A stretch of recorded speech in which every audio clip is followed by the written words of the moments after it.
আবে ঝাল তোর মর্নে চিপাই গোপর্ণে হামদাম লাগাইয়া দেয় যে কালা পড়লা। হ্যাঁ, এই লাইনগুলো শুনেই বুঝতে পেরেছেন কার কথা বলছি। সে আর কেউ নয়, বাংলাদেশের অন্যতম র্যাপার সম্রাট সিজ। একসময় যারা বাংলা র্যাপ শুনলেই নাক ছিটকাতেন, তারাও এখন বাংলা র্যাপের প্রশংসায় পঞ্চমুখ। এই ভালোবাসা ও জনপ্রিয়তা নিজেদের সৃজনশীলতা দিয়ে অর্জন করেছে বিডি হিপ হপ শিল্পীরা। এখন তারাই হয়ে উঠেছেন অগন্তি মানুষের স্টাইল আইকন। তারাই এখন তরুণদের আইডল।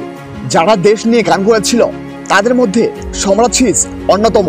সম্রাট সিজ 24-এ গেরিলা গানের একজন র্যাপার। 2009 থেকে র্যাপ গানের সঙ্গে যুক্ত আছেন সম্রাট সিজ। তখন থেকেই তিনি পোশাক ও অন্যান্য অনুষঙ্গ কেনাকাটায় পছন্দের পরিবর্তন আনে। তিনি যে কোনো পোশাক ও অনুষঙ্গ কেনার ক্ষেত্রে গ্রাফিক নকশায় গুরুত্ব দেন, আর সেগুলো যদি হিপ হপ জড়ানোর হয় তাহলে তিনি বেশি অগ্রাধিকার দেন।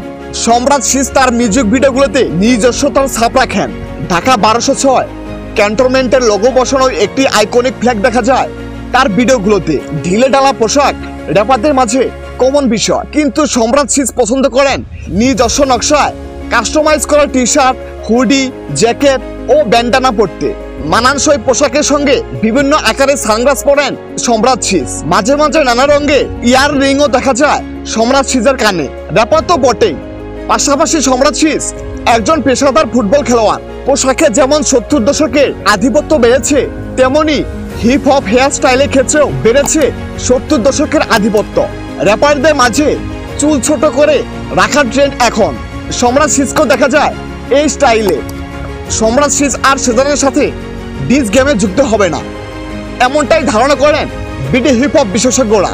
বন্ধুরা, আপনাদের কাকে বেশি ভালো লাগে, সম্রাট সিজ নাকি সেজান? অবশ্যই কমেন্ট করে জানাবেন।